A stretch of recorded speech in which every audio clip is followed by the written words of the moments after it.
mencionar que Sor Juana Inés de la Cruz escribe estas loas como versos introductorios a las obras teatrales que siguen a cada uno de estos títulos. Estas obras teatrales se les llamó autosacramentales y fueron ampliamente usados en España y en la Nueva España al tratarse de representaciones que con cantos y bailes en medio de un escenario en el que participaban diversos actores, pues se ponía una puesta en escena sobre dramas eucarísticos o sobre algún tipo de representación religiosa. En el caso de Sor Juana Inés de la Cruz, la monja va a escribir estas 3 loas que van a retratar la visión dramática tanto del descubrimiento, del encuentro y de la conquista de América. Una de las primeras elementos que podemos nosotros encontrar en la loa al auto del mártir del Sacramento, San Hermenegildo, es estos elementos que tienen que ver con el descubrimiento y con el encuentro de este territorio denominado América. Esta loa al mártir del Sacramento se va a publicar en 1692 y rinde homenaje al rey y a la corte. El tema principal es el descubrimiento de América y es muy interesante además que Sor Juana inicie esta loa al auto sacramental con una disputatio entre estudiantes donde vamos a ver una disputa entre los argumentos de los tomistas y de los seguidores de la doctrina agustiniana, que son además, es importante mencionarlo, estas 2 corrientes las más relevantes de la época.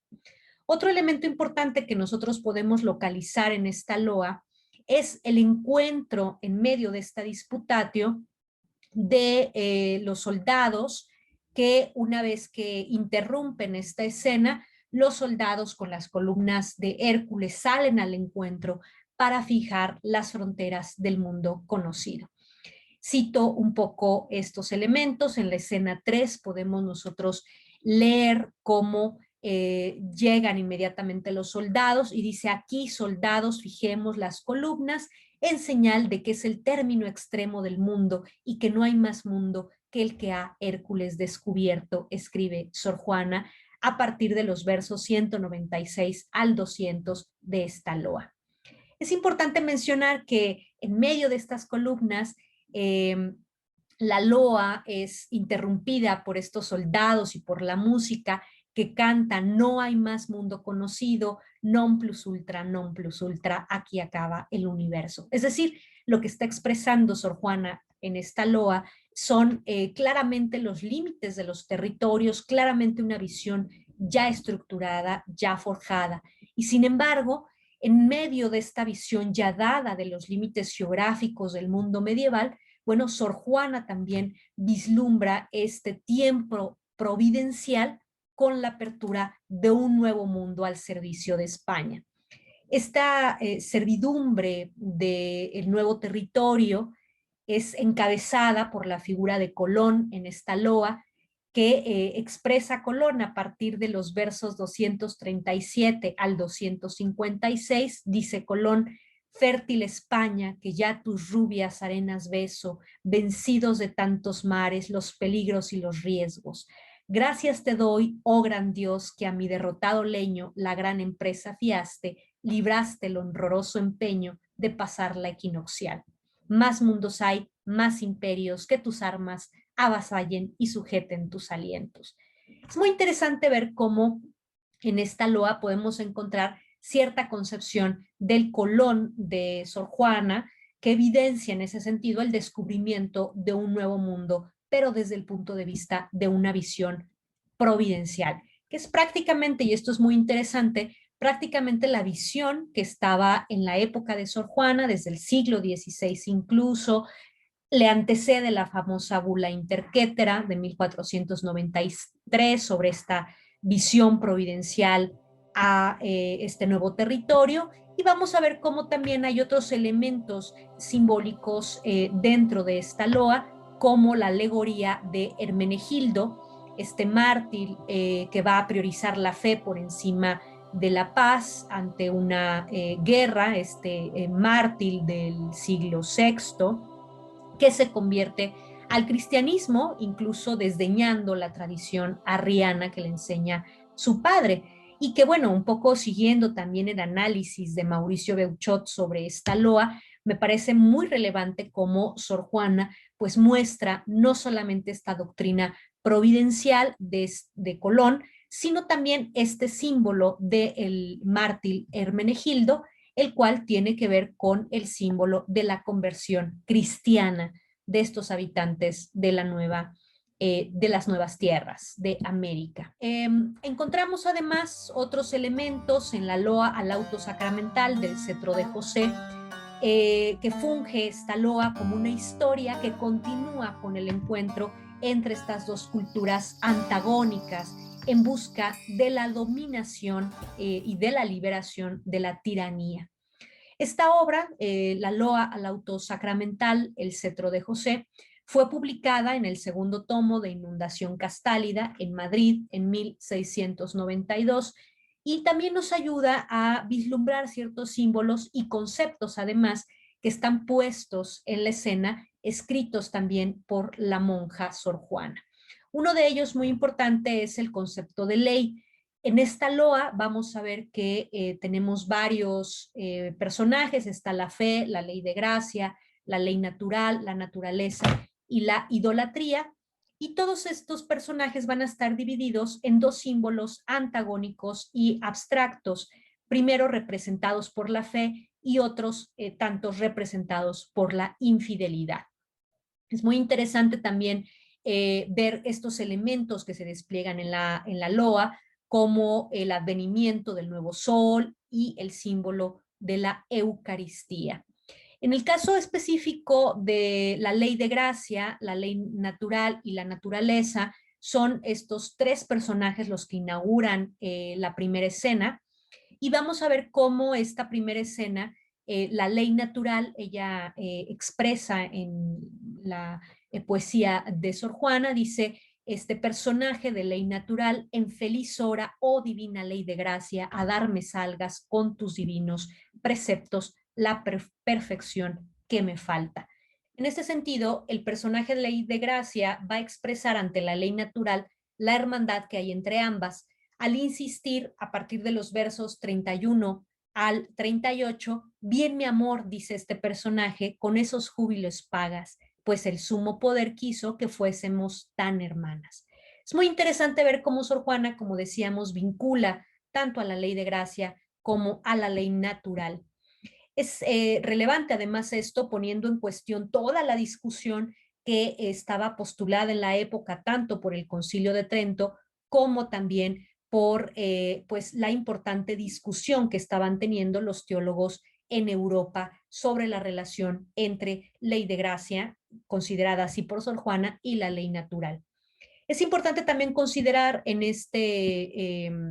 esta loa la alegoría que expresa Sor Juana en el personaje de fe y el personaje idolatría. La ciega idolatría en este sentido para Sor Juana es el reflejo de los actos injustos que va a asociar a los actos de los naturales. Nosotros podemos ver aquí en los versos 56 al 71 cómo el personaje fe expresa esta discusión que estaban teniendo ya en los debates Sepúlveda y Bartolomé de las Casas en la famosa polémica de Valladolid. Dice el personaje fe en los versos 56 a 71, cuánto provincias tan dilatadas de la América abundante pueblan de naciones varias, y tú, ley natural, no solamente separada de la ley de gracia, quien tus preceptos esmalta y perfecciona tu ser, sino indignamente hollada de la ciega idolatría, cuyas sacrílegas aras, a pesar de tus preceptos, manchadas de sangre humana, mostraban que son los hombres de más bárbaras entrañas que los brutos más crueles. Es decir, en el personaje Fe está expresando Sor Juana estos argumentos que vemos claramente en esta polémica de Valladolid y que dan cuenta pues de los argumentos sobre los sacrificios humanos como un argumento que recordemos fue fundamental en la polémica y en la legitimidad de la guerra contra los naturales. En ese sentido, los argumentos sorjuanescos pues evidencian esta clara visión de la disputa de Valladolid, donde Ginés de Sepúlveda defiende la guerra justa a partir del argumento de los sacrificios humanos en razón de estas injusticias cometidas por los naturales. Independientemente de la postura de Sor Juana al respecto de este tema, pues recordemos que esta loa es simplemente la expresión de diversas posturas, de diversos personajes. Independientemente de ello, es interesante analizar cómo la propia Sor Juana expresa, escenifica en esta loa la visión de la conquista y los argumentos que estuvieron presentes en esta discusión. Incluso en la escena 2, el personaje idolatría, a partir de los versos 232 a los 200, al 242, el personaje idolatría va a expresar la inconformidad ante los argumentos del personaje fe. La idolatría expresa: no mientras viva mi rabia, fe, conseguirás tu intento, que aunque a pesar de mis ansias, privándome la corona, que por edades tan largas pacífica poseía, introdujiste, tirana, tu dominio en mis imperios, predicando la cristiana ley, a cuyo fin te abrieron violentas sendas las armas. Es muy interesante ver cómo Sor Juana muestra en esta loa la otra visión, la visión de los naturales, quienes se lamentan de la injusticia de la conquista. El personaje idolatría representa el llanto por la violencia ejercida hacia el pueblo idólatra. Y se hará relucir también en esta loa, con este personaje, la otra conquista, aquella que simboliza la violencia y los actos injustos. El tema de la guerra se convierte en una escenificación de la violencia y de la tiranía. Estos elementos los vamos a ver también, estas críticas incluso, y una serie de elementos incluso simbólicos y sincréticos que expresa Sor Juana, lo vamos a ver también en la loa al auto del divino Narciso. Esta loa al auto del divino Narciso es una obra que pretendía ser representada en la corte de Madrid. Hay aquí una serie de discusiones si se presenta o no la obra, pero podemos encontrar, independientemente de esto, muchos elementos llamativos que nos sitúan en la antigua Tenochtitlan, donde participan 4 personajes, también antagónicos: Occidente, América, celo y religión. Occidente es el personaje masculino que encarna a las Indias occidentales. América, por su parte, es el personaje femenino que personifica a los habitantes nahuas. Celo, por tratarse de un interlocutor, que viste traje de capitán, representa a la milicia española, y religión es el símbolo de la espiritualidad cristiana, un símbolo femenino. Esta loa además es muy interesante porque además de estos símbolos antagónicos, va a expresar Sor Juana el carácter festivo, el uso del tocotín, elementos sincréticos de la